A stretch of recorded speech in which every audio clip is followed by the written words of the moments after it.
ప్రేమ, సంబంధాలు లేనటువంటి ప్రేమ.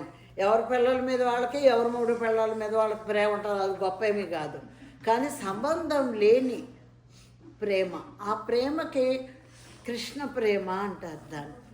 అది ఎలా ఉంటుంది, ఎవరి మీదైనా ఎలా ఉంటుంది. ఒక ఆత్మ జీవిని చూసినప్పుడు ఇక్కడ గుండె తల్లి ప్రేమతో కొట్టుకుంటుందండి. అది ఎలా ఉంటుందని ఫీల్ అయితే తెలుస్తుంది. మీకు నాకేం సంబంధం లేదు, కానీ ఆ ప్రేమ, అది మన బిడ్డలో ప్రేమ ఎలా ఉందో అలాంటి లవ్ పుట్టుకొస్తుంది అనమాట.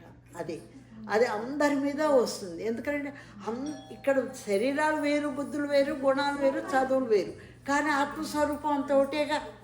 ఆ ఆత్మస్వరూపులు అందరూ ఒకటే నాకు అర్థమైన మరుక్షణం ప్రపంచం మీద ప్రేమ వచ్చింది. అంతకుముందు ఈ ప్రపంచంతో వీళ్ళతో నాకేంటి సంబంధం అన్న బతికినట్టు, నాకేంటి సార్ వీళ్ళతో సంబంధం, ఈ భూమితో కానీ ఈ జనాలతో కానీ ఎక్కడెక్కడో లోకాల నుంచి వచ్చారు, వాటి నాకెందుకు, నా పని నేను చేసుకుని వెళ్ళిపోతాను అని ఆయన. తర్వాత నెమ్మది మీద నేను ఆ ఇష్యూ తెలుసుకుని, ప్రేమ అంటే ఇలా ఉంటుందా, అందరం ఆత్మస్వరూపులమే కదా, భౌతికమైనవి నేను ఎందుకు చూడాలి, ఇవన్నీ నాకు అవసరం లేదు. ఎవరిది వాళ్ళు తెచ్చుకుంటారు, వాళ్ళు డక్కమొక్కిలు వాళ్ళు తింటారు, దాంట్లో వాళ్ళు మైనస్ అయినా ఓకే, ప్లస్ అయినా ఓకే. నాకు వాళ్ళ ఆత్మజ్ఞానంలో ఎదగలుగుతున్నారా లేదా. సజ్జన సాంగత్యం ఆత్మని ఎదుగుదలండి. స్వాధ్యాయం మీకు ఇలా ఉందనేది అర్థమవుతుంది, ధ్యానం మీకు అనుభవం తెస్తుంది. ఈ మూడు కంపల్సరీ అని సార్ చెప్పింది. నాకు స్వాధ్యాయం లేదనుకోండి, వద్దన్నారు. పైకి పోయి ఏం చేస్తావు, బోర్డు ఉంది లైబ్రరీ, అక్కడ చదువుకోవచ్చు అని చెప్పి వద్దన్నారు. అక్కడ అట్లా నేను ఎప్పుడైతే ఆ నరాన్ని కనుక్కున్నానో, మనస్సు ఏదైతే ఇష్టం లేదో, ఎవరైతే మన కష్టం కలిగించారో, ఎవరైతే మన తిట్టారో, ఎవరి వల్ల అయితే నేను నష్టపోయానో అవే రిలీజ్ చేస్తావు. అప్పుడు నిజంగా నా లోపల ఉండే అగ్ని, జ్ఞానాగ్ని దగ్ధాది కర్మణి అన్నారు. ధ్యానం చేయటం వల్ల జ్ఞానం వస్తుంది. ఆ జ్ఞానం ఎంత అగ్ని ప్రొడ్యూస్ చేస్తోంది, ఆ అగ్నితోటి కర్మ దగ్ధం, ఆ అగ్నితోటి నేను ఆ నరాన్ని దగ్ధం చేసేసానండి, నల్లగా బూడిదైపోయింది. దీనికి నేను రాత్రి 10:30 కూర్చున్నాను, తెల్లవారు 6 లేచాను. అంత జరిగిందనమాట లోపల. ఇలా నా లోపల నేను పరిశోధన చేసుకుని అనుభవించిన తర్వాతే నేను మాట్లాడాను. నా అనుభవం రాంది నేను మాట్లాడలేదు, అనుభవంకి వస్తేనే. అలాగే మన బిడ్డలు అప్పులు శత్రువులు గుర్తుపెట్టుకోండి. అప్పు శత్రువు. ఎలా శత్రువు, మనం ఎంత పెట్టి ఎంత చేసినా ఇంకా పెట్టలేదు, నాకు ఇంకా ఇది అవసరం, సాధిస్తూ ఉంటారు. పిల్లాడే కానీ పిల్లే కానీ చెప్తాను. ఎవరైతే వాళ్ళ వల్ల మనం బాధపడుతూ సాధిస్తున్నారో శత్రువు. మనం ఇక బ్రహ్మాండంగా, నా కూతురు కోట్లు పెట్టి నేను పెళ్లి చేశాను, కోట్లు బంగారం కొన్నాను, కోట్లు ఇల్లు కొన్నాను అన్నారు. అప్పు. మనం అప్పు పడి ఉన్నాం కాబట్టే వాళ్ళకి అవన్నీ చేస్తున్నాం, లేకపోతే చేయలేము. ఆ పిల్లలకు చేయలేము, వాళ్ళ అప్పులు. ఆ అప్పులన్న సంగతి మర్చిపోయి నేను గొప్పగా చేశాను అనుకుంటున్నాం. అక్కడ ఉండేది గొప్ప కాదు. అది గొప్ప అన్న పదం లేదండి.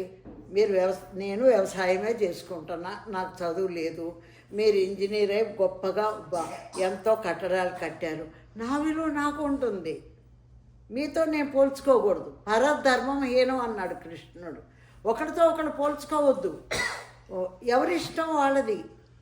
నాకు వ్యవసాయమే ఇష్టం, నా చదువు ఇష్టం లేదు. ఈ మధ్య ఏదో సినిమా కూడా వచ్చింది, అది ఏం సినిమానో, అమ్మాయి ఏమో ఉద్యోగం చేస్తానంటాను చదివి, ఈ అబ్బాయి ఏమో వ్యవసాయం చేస్తానంటాడు. గమ్మత్తుగా ఉంది. అలా కన్యాకుమారి. అలాగే ఎవరిష్టం వాళ్ళదండి అది. ఓహో వీళ్ళకి ఇది ఇష్టమా అనుకోవటం జ్ఞానం, వీడు పనికిరాడు అనుకోవటం అజ్ఞానం, మన అజ్ఞానం. అది ఎవరిష్టం ప్రకారం వాళ్ళు బతుకుతారు. ఒక జన్మనంతా వేస్ట్ చేసుకుని వెళ్ళిపోయేవాళ్ళు ఉన్నారు. అది మేము ఇప్పుడు కోళ్ళు కోసామా, మేకలు కోసామా, బిర్యానీలు వండామా, మరి పెళ్ళిళ్ళ పిల్లల పెళ్ళి, ఈ ఇంట్లో పెళ్ళి, ఆ ఇంట్లో చావు, ఈ ఇంట్లో తినం, ఇంట్లో ఉయ్యాల, ఇవేగా ఫంక్షన్లు. ఇప్పుడు ఫంక్షన్లకు వెళ్ళటం, పెట్టడం, తిరగటం, చేయటం, సంఘధర్మం, కుటుంబ ధర్మం అన్నీ అయిపోయాయి. కానీ మన ధర్మం మర్చిపోయాం. త్రయీ ధర్మాలు అని చెప్పాడు కృష్ణుడు. కుటుంబ ధర్మం, సంఘధర్మం, నీ ధర్మం. మన ధర్మం మర్చిపోయాం. మన ధర్మం పత్రికారు వచ్చేదాకా తెలియలే. ఆయన వచ్చి ధ్యానం నేర్పించినా కానీ మనం ఏం చేసుకోవాలో అర్థమయ్యింది. ఎంత గొప్ప భార్య అయినా, భర్త అయినా, పిల్లలైనా పక్కనాళ్ళు ముక్కు మీద శ్వాస పెట్టలేంగా. మరి పెట్టలేనప్పుడు పక్కనాళ్ళని ఎట్లా ఉద్ధరిస్తాం చెప్పండి? ఏమి ఉద్ధరించలేము, ఏమీ చేయలేము. కానీ వదలకూడదు. అజ్ఞానంలో బిడ్డలు ఉన్నారు కదా అని వదలకూడదు. మన సహాయం మనం చేస్తూనే ఉండాలండి. ఎట్టి పరిస్థితుల్లోనూ వదలకూడదు. మనం తీసుకొచ్చుకున్నాం కాబట్టి వాళ్ళకి ఇంకా హక్కుని చేర్చుకోవాలి. వాళ్ళని ఇంకా మనం ప్రయత్నపూర్వకంగాను మనం దువ్వుతూనే ఉండాలి. అలాగే మనం మెడిటేషన్లో మనం కూర్చున్నప్పుడు ఒక బిడ్డగా వాళ్ళ ధర్మం వాళ్ళు వచ్చారు. తెలియక దారి తప్పవచ్చు. మరి నా వంతుగా నేను ఏం చేయగలను, నా ఎనర్జీగానే మనం సమాధానం తీసుకుని ఫాలో అవ్వాలి కుటుంబంగా. నేను ఆత్మలు ఎన్ని రకాలు ఉన్నాయో నాకు అన్నీ తెలుసు. అర్థబోన్ సోర్స్ నుంచి హయ్యర్ సోర్స్ దాకా అన్నీ తెలుసు. కానీ ఫైనల్గా నేను విన్నది, కుటుంబ ధర్మం నిర్వర్తించకుండా బిడ్డలను వదిలేసి ఇష్టం వచ్చినట్టు తిరిగి వేరే పని మీద పిల్లలను వదిలేసి వెళ్ళే సోల్ మాత్రం శిథిలాత్మ అయిపోతుంది అన్నది నాకు షాక్. నేను షాక్ అయిన విషయం అది. కుటుంబంలో భార్య బిడ్డలను చూసుకునే ధర్మం భర్తకు ఉంది, భర్తని పిల్లల్ని చూసుకునే ధర్మం ఇల్లాలకుంది. ఈ రెండిట్లో కనుక మన కర్తవ్యం, రాముడు చెప్పింది ఏంటి? కర్తవ్య పాలన. అది ఆ కర్తవ్యం కనుక వదిలేస్తే అలా కొన్ని జన్మలు ఇస్తారు వాళ్ళకి. ఈ జన్మలో నువ్వు చేయలేదు, మళ్ళీ జన్మ కన్నా నువ్వు చెయ్యి, ఆపై జన్మ కన్నా ఫెయిల్ అవుతూనే ఉన్నారు. అప్పుడు ఆత్మ ఇక ఎదగకుండా శిథిలం అయిపోతుంది. ఈ శిథిలాత్మల లిస్టులోకి వెళ్ళిపోతుంది. అమ్మో ఎంత! అందుకే సంసారం అనేది చాలా ముఖ్యమని సార్ చెప్పింది. ఎలాగన్నా ఉండనివ్వండి, మొగుడు కొట్టనివ్వండి, లేకపోతే భార్య తిట్టనివ్వండి, సంసారం మాత్రం వదలకూడదు. అట్లా మీరు ఏం పడతారో పడండి, కింద పైన పడండి, తిట్టుకోండి, ఏమన్నా చేయండి, కానీ అది వదలొద్దు. వదలకూడదనే మీరు భూమి మీదకి వచ్చారు. అందుకని దాన్ని మీరు ధర్మంగా మీరు ఎంత చేయాలో అంతే చేయండి. అడిగినవన్నీ చేయొద్దు. అడిగినన్ని చేయించడానికి తాహత ఉండొద్దు. అది మీరు కడుపు నిండా అన్నం పెడుతున్నారా లేదా, వాళ్ళని చదివించుకుంటున్నారా లేదా, తండ్రికి తెలీదా, తల్లికి తెలీదా పిల్లల్ని పెంచుకోవాలని? మరి అది ధర్మం నిర్వర్తించండి. ఆ ధర్మం నిర్వర్తించకుండా వీళ్ళ విలాసాలకి, వీళ్ళ తాగుళ్ళకి కుటుంబాన్ని ఎప్పుడైతే పట్టించుకోకుండా వదిలేస్తారో ఆత్మ శిథిలం అయిపోతుంది అన్నప్పుడు నేను చాలా ఇలా కూడా శిథిలాత్మలు అయిపోతారా? ఈ శిథిలాత్మలన్నిటినీ ఎలా మళ్ళీ అది వేరేలేండి, మళ్ళీ అది ఒక చాంతాడ ఉంటుంది సబ్జెక్ట్ వెళ్తే. అలా ప్రతిదీ ఒక సబ్జెక్ట్ అండి. మన పరీక్షల్లో 7 రకాలు అన్నీ ఒక్కొక్కటి ఒక్కొక్క సబ్జెక్ట్ ఎలా ఉంటుందో, జీవిత శాస్త్రం, మనోశాస్త్రము, ఆత్మశాస్త్రం, ఈ 3 ముఖ్యం. ఎలా పడితే అలా జీవించి, ఎలా పడితే అలా తైతక్కలాడి, ఇది కూచిపూడి అంటే అర్థం ఉందా? కూచిపూడి, భరతనాట్యం ఎంత కష్టపడి నేర్చుకుంటే నాట్యం, శాస్త్రీయ పద్ధతి. శాస్త్రీయ ఎలా పడితే అలా అన్నం ఉండి 1-2 గ్లాసులు నీళ్ళు పోయింది. ప్రతిదీ సాధన. ఆ సాధన శాస్త్ర పద్ధతిలో జీవించటం, శాస్త్ర పద్ధతిలో మాట్లాడటం. అశాస్త్ర పద్ధతిలో మాట్లాడి నేను చాలా దెబ్బలు తిన్నా. ఎందుకంటే పెరుమడు మాస్టరే అర్థం చేసేసుకుంటారు అని మాట్లాడేశాను. అప్పుడు తెలియదు, అజ్ఞానం. అది ఆ వాక్క్షేత్రం రాల. వాక్ అయితే ఉంది, సత్యమైతే ఉంది, కానీ క్షేత్రం అవ్వాల. క్షేత్రం ఎప్పుడవుతుంది? అన్నీ పర్ఫెక్ట్గా ఉన్నప్పుడు క్షేత్రం అవుతుంది. ఎంత మట్టిగా మాట్లాడాలి, ఎవరితో ఏం మాట్లాడాలి, అప్పుడు నేర్చుకున్నాను. నేను నేర్చుకున్నాను, నేనేం పడిపోలేదు. పడిపోయారని అందరూ అనుకోవచ్చు, కానీ నేను పడిపోలేదు. ప్రతి పాఠము నేర్చుకుంటూ వచ్చాను, వచ్చి సజీవోపజీవితం గడుపుతున్నాను. అదే అండి. అందుకని పాకశాస్త్రము, జీవశాస్త్రము అన్నారు కానీ ప్రాణశాస్త్రము అనాల. ప్రాణశాస్త్రం లేదు, జీవశాస్త్రం ఉంది. ఆ జీవశాస్త్రమే ఓషో చెప్పింది, దాన్ని పాడు చేసేసారు. అది అట్లాగే ఫస్ట్లో ఓషో పుస్తకాలు చూసి ఇదేంటి ఇదంతా బ్యాడ్ కదా, అవి తీసుకొచ్చి ఈ పుస్తకాల్లో పెట్టారేంటి, రామాయణ మహాభారతాల్లో అనుకున్నాం మేము. కొంతమంది ఆ ఓషో బుక్స్కి అట్టేసుకుని కనపడకుండా చదివారు, అంత భయపడిపోయారు. అప్పుడు అట్టే బయటకు కనపడకూడదు అనమాట, దానికి అట్టేసుకుని. నేను ఉన్నదాన్ని ఊరికొక అట్టబీకా పేరు చూద్దామని చూస్తే అదేదో ఉంది, స్త్రీ శక్తో ఏదో ఉంది దానిపైన. ఎందుకు ఇట్లా అంటే దీన్ని బ్యాడ్గా తీసుకుంటారమ్మా జనము. ఆయన యోగి అండి, ఆయన మహాయోగి. ఆయన జీవిత శాస్త్రం నేర్పించడానికి వచ్చాడు. ఎలా పడితే అలా తిని, ఎలా పడితే అలా నిద్రపోయి చేసేది శాస్త్ర పద్ధతి కాదండి. గుడ్డోళ్ళైనా కాపురం చేస్తారు, అది వేరే విషయం. కానీ ఆయన ఒక శాస్త్ర పద్ధతి చెప్పారు. ఇప్పుడు మీరు అన్నారు జీవాణు వంటివి, జీవశక్తి. ఆ జీవశక్తి దేనివల్ల ఇది పుడుతుంది అనేది ఆ జీవశాస్త్రంలో ఉంది. ఆ శాస్త్ర పద్ధతి, దాన్ని శాస్త్రము అని చదవటం వేరు, వెర్రి తలలు వేసి చూడటం వేరు. ఇలా రెండు తేడాలు ఉన్నాయి. దానివల్లే ఆయన సంస్థ దెబ్బతింది. అందుకని ఇక్కడ ధ్యానం అంటే ఏంటంటే ఎవరికి వాళ్ళు తెలుసుకోవాల్సింది. అది ఒకరి అనుభవం. ఇప్పుడు నా అనుభవం గతం గత, ఏదన్నా రాగానే దాంతో చేయాలి. మనకు అనవసరమైన ఆలోచన మనకొద్దు, దాన్ని పక్కన పెట్టేసేయాలి. అది కూడా సాధనేనండి. ఇదెందుకు వెధవ ఆలోచన, అద్భుతమైన ఆలోచన తెచ్చుకుందాం. అద్భుతమైన ఎన్నో ఉన్నాయి, అవి గుర్తు తెచ్చుకుందాం. నందనవనాలు ఉన్నాయి, సరోవరాలు ఉన్నాయి, వాటర్ ఫాల్స్ ఉన్నాయి.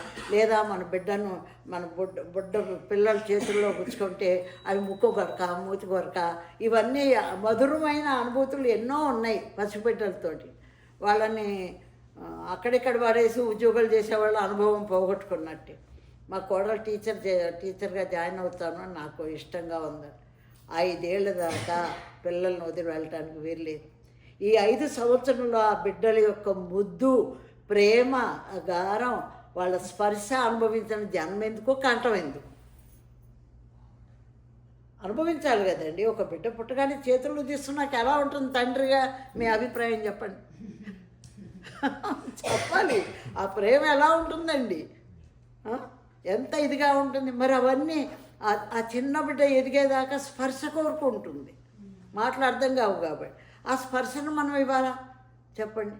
అలా మరీ గత్యంతరం లేని వాళ్ళ సంగతి ఆ దారి వేరు.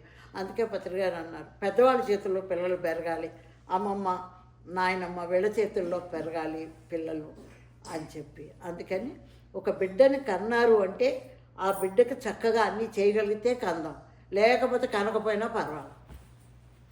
ఈ 2 శాస్త్రాలు సార్ చెప్పారు. నేను పరిశోధించుకుంటా వెళ్ళిపోతూనే ఉంటానండి, రాత్రులు నిద్రపోను. నాకు అది ఇష్టం. అలాగని మిమ్మల్ని ఏమని నేను చెప్పను, అది మీ ఇష్టం. నా ఇష్టం ఏంటి, ఇప్పుడు మా అక్కకి ఇంత పెద్ద కన్ను ఉంది, అన్నీ చూస్తుంది, అది ఆ వచ్చింది చూస్తుంది, పక్కన పెట్టేస్తుంది, అయిపోతుంది. నేను అలా కాదు, దాన్ని ఏకా పేకా తోక అంతా చూపుతా, చివరి దాకా వెళ్తా. ఏంటి ఇది, ఎందుకు వచ్చింది, అది అంటే నాకు శోధన ఇష్టం. ఓ సైంటిస్ట్ని ప్రయోగశాలలో పడేస్తే ఆయన ఎట్లా ప్రయోగంలో ఉండిపోతారో నేను కూడా అలా ఈ మోకాలు నొప్పి, ముక్కులో గాలికి మోకాలు నొప్పికి సంబంధం ఏంటి, ఇది ఎలా వెళ్ళింది, ఇలా మొత్తం అన్నీ సైంటిఫిక్గా నేను నిరూపించుకున్నాను, తెలుసుకున్నాను.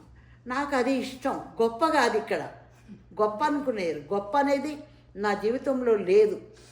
నేనేం అందగతిని గాను, నేనేమో డబ్బున దాన్ని గాను, నాకేం పెద్ద విద్యావంతురాలు అక్కడ ఎల్కేజీ లేదు. ఇప్పుడు విద్యావంతురాలని ఎలా అవుతాను, పెద్ద వయసు వచ్చి నీతులు చెప్పేదాన్ని కాను. అలాంటప్పుడు నేను గొప్ప ఎలా అవుతాను చెప్పండి. నాకు ఇష్టం, నాకు భౌతిక ప్రపంచంలో అద్భుతమైన భవనాలు కానీ ఈ లైటింగ్ కానీ ఇవేవి నన్ను ఆకర్షించలే. ఆ చెట్లు ఆకర్షిస్తాయి. ప్రకృతిలోకి వెళ్తే నేను మనిషిని కాను. నేను కూడా ఒక చెట్టు అయిపోతాను, నేను కూడా ఒక పుట్ట అయిపోతాను, నేను కూడా ఒక పక్షి అయిపోతాను. ఒకరోజు మా ఇంటి గోడ మీదకి గుడ్లగోపు వచ్చింది.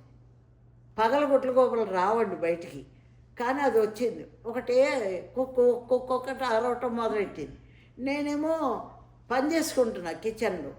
ఏంటి దీని గోళ ఒకటే అరుస్తుంది అనుకున్నా, పనిలో పడి తర్వాత మళ్ళీ ఎగిరిపోయి వెళ్ళి మళ్ళీ వచ్చి మళ్ళీ అరుస్తోంది. అప్పుడు నా ధ్యాస వెళ్ళింది. ఓ, ఇదేదో నాకు చెప్పడానికి వచ్చింది, ఏం చెప్తోంది అని చెప్పి నేను కూర్చుని దాన్ని వింటూ కూర్చున్నా. నేను ఇట్లా తలాడిస్తున్నాను, అది ఇట్లా చెప్తోంది. ఏంటంటే, అన్నీ వదిలేసి వెళుతున్నావు భూమి మీద, నాది అనేది ఏది లేకుండా అన్నీ వదిలేసి వెళ్ళటానికి సిద్ధపడ్డావు, కానీ ఒక్కటి వదిలేయలేదు. అది చెప్పడానికే నేను వచ్చాను. తారస మండల లోకంలో ఒక స్పెషల్ వర్డ్ ఉందంట.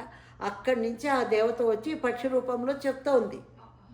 ఏమిటమ్మా, ఏమిటి, ఏం వదిలేయలేదు నేను వదిలేటువంటి పిల్లల్ని వీళ్ళని వదిలేయటం కాదండి, ఆ ధర్మం దాకా వదిలివేయడం అంటే ఇవేవి నావి కావు అని నేను అర్థం తెలుసుకున్నా. ఏమిటిది అని అంటే, శ్వాసను వదిలేయలేదు. ప్రాణం పోగానే శ్వాస పోతుంది కదా, మళ్ళీ శ్వాసను వదిలేయటం ఏంటి అని చెప్పి మళ్ళీ అడిగితే, ఏ శ్వాసను పట్టుకుని నువ్వు అంతర్ముఖమయ్యావో, నువ్వు వెళ్ళిపోతున్నప్పుడు నీ ఆత్మ కదా శ్వాసను పట్టుకుంది. శరీరం కాదు, మనస్సు కాదు, బుద్ధి కాదు, పరమాత్మ కాదు, ఆత్మ. ఈ ఆత్మ శ్వాసను పట్టుకుని కదా ప్రయాణం అయింది. ఆ ఆత్మ వెళ్ళిపోయినప్పుడు కూడా ఈ శ్వాస వెంబడి వస్తుంది. అమ్మా, షాక్! ఎట్లాంటి న్యూస్ చెప్పిందండి, ఎంత అద్భుతం చూడండి. మనం వెళ్ళిపోతాం, అన్నీ వదిలేసామనుకుంటున్నాం, కానీ శ్వాస ఆత్మ. ఎప్పుడైతే ఈ ఆత్మ వెంట శ్వాస వచ్చిందో మళ్ళీ తిరిగి మనం జన్మ తీసుకోవాలంట. ఇక్కడికి జన్మభూయిష్టమైనటువంటి కారణం శ్వాస. అందుకని ఈ శ్వాసను కూడా నువ్వు వదిలేయాలి. శంబాలా వెళ్ళినప్పుడు నాకు వాడు చెప్పారు, కానీ అంత పూర్తిగా అర్థం కాల. అప్పుడు చాలా కష్టం మీద వెళ్ళా శంబాలా. అన్ని టన్నల్స్ ఏనండి, ప్రతి టన్నల్స్కి మాస్టర్స్ ఎవరు చాలా చెక్ చేసి ఒక్కొక్కటి భౌతిక శరీరం ఇక్కడ ఇలా కూర్చున్నాను. హాస్టల్ బాడీ వెళ్ళింది, కొంత దూరం వెళ్ళిన తర్వాత టన్నల్లో అక్కడ ఒక స్కాన్ లాగా వచ్చింది. సూక్ష్మ శరీరాన్ని వదిలేయండి అన్నారు. హాస్టల్ బాడీ అక్కడ ఆగిపోయింది, వెళ్ళిపోయి మళ్ళీ కారణ శరీరం వచ్చింది, అట్లా మనో శరీరం వచ్చింది, తర్వాత మహాకారణ శరీరం. అన్నిటినీ ఒక్కొక్క టన్నల్ దగ్గర ఆపిచ్చేశారు. అన్నీ ఆగిపోయినాయి. చివరికి చాలా పొడుగ్గా వెలిగిపోతూ వచ్చారు. లోపల నుంచి వచ్చి షేక్ హ్యాండ్ ఇచ్చారు. ఇచ్చి లోపల తీసుకెళ్లారు. కాంతివంతంగా ఉంది. కుర్చీలు ఏమీ లేవండి, ఏంటో గుండ్రంగా ఉన్నాయి, దాంట్లో కూర్చుని ఉన్నారు. నన్ను కూర్చోబెట్టారు. అన్నీ వదిలేసి వచ్చావు కానీ ఒక్కటి వదలలేదు అన్నారు. ఏం వదలాలి అని అంటే, శ్వాసను వదలలేదు. అక్కడ శ్వాస మీద ధ్యాస పెడితేగా ఈ ప్రయాణం అంతా జరిగింది. మరి ఆ శ్వాసను వదలలేదు. అమ్మ, శ్వాస దుక్కితే ఇంకేముంది, అవుట్ కదా. కానీ శ్వాసని ఎలా వదలాలి, నేను ఎలా వదిలేయాలి అంటే, అనుకో ఇవన్నీ ఎలా వదిలేసావు అలాగే అది కూడా వదిలేయాలి. సరే, అయితే శ్వాసను వదిలేస్తాను. ఇక్కడ ఆగిపోయింది, శ్వాస ఆగిపోయింది.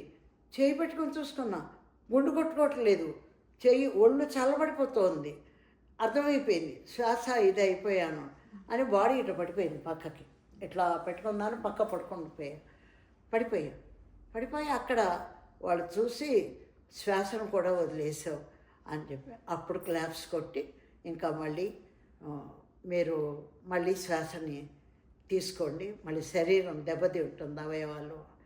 వెంటనే అంటే అట్లా ఊపిరి వచ్చి అప్పుడు మళ్ళీ లేచి కూర్చుని అప్పుడు అన్నారు, మీరు ఇప్పుడు శంబాలోకి వచ్చి పని చేయటమో, అక్కడికి వచ్చి అది చూడటమో, ఇక్కడికి వచ్చి ఇది చూడటం కాదు, భూమి మీద పత్రిగారు చెప్పినటువంటి ప్రయాణంలో భాగస్వాములై ప్రమోషన్ పొందండి అని చెప్పారండి. అది పత్రిజీ యొక్క వాల్యూ, ఆయన వాల్యూ అది. ఇప్పుడు కృష్ణుడి పేరు యుగాల తరబడి ఎలా ఉంటుందో అలాగే మనం ఎంతమంది వచ్చి మనం ఎంతమంది వెళ్ళిపోయినా అనుచరులు మనం. ఆయన పత్రి గారి పేరు యుగాలు ఉంటుంది. ఎందుకంటే ఎవరు రాలా ఇలా ఇంత కష్టం మీద భూమి మీదకి వచ్చి ధ్యానం చేసుకో, నిన్ను నువ్వు ఉద్ధరించుకో, జీవహింస మహాపాపం అని చెప్పి మనకు తెలియజెప్పి లక్షల మందిని తయారు చేసిన ఒక ఏకైక వ్యక్తి పత్రిజీ ఒక్కరే. కాబట్టి ఆయన పేరే శాశ్వతంగా ఉండిపోతుంది. ఆయన ఏం మానవుడు కాదు, రక్తమాంసాలు జీవి కాదు. రక్తమాంసాలు ఉన్న శరీరంలోకి వాకినైనటువంటి మైత్రేయ బుద్ధుడు. కాబట్టి ఈ ఈ వ్యవస్థ ఇలా మన పిఎస్ఎస్ఎం ఒక స్ఫూర్తితో అందరూ ఎక్కడికక్కడ, ఇప్పుడు ఆయన లేరుగా మనకెందుకు లేని మన ఇంట్లో మనం తినుకొచ్చుందామని ఎవరన్నా అనుకున్నారా? ప్రతి పిరమిడ్ మాస్టర్ తమంత పని తాము చేసుకుంటూ వచ్చారు. ఇలా విద్య చెప్పుకుంటూ పోతే చాలా ఉంటుందండి. ఎంత అవసరమో అది ఒకటి విన్నాము అంటే అది మనం జీవించామా లేదా. ఒక కూర ఇలా బాగుందంటే తిని చూస్తేనే కదా తెలిసేది. అలాగే ప్రతిదీ వాళ్ళ ప్రాక్టీస్ వాళ్ళు చేస్తారు అనుకున్న వాళ్ళకే కొన్ని అందించబడతాయి, లేనప్పుడు. Okay sir, thank you. Class అయిపోయింది మీ ప్రశ్నతోటి. ఎప్పుడంటే ఎవరన్నా ఒకళ్ళు ఏదైనా అడిగితే దాని వెంబడి అలా సబ్జెక్ట్ అలా మరి అదేమన్నా క్వశ్చన్స్ ఉందే, ఆన్సర్ ఏమో డిక్షనరీ అంతే కదండి.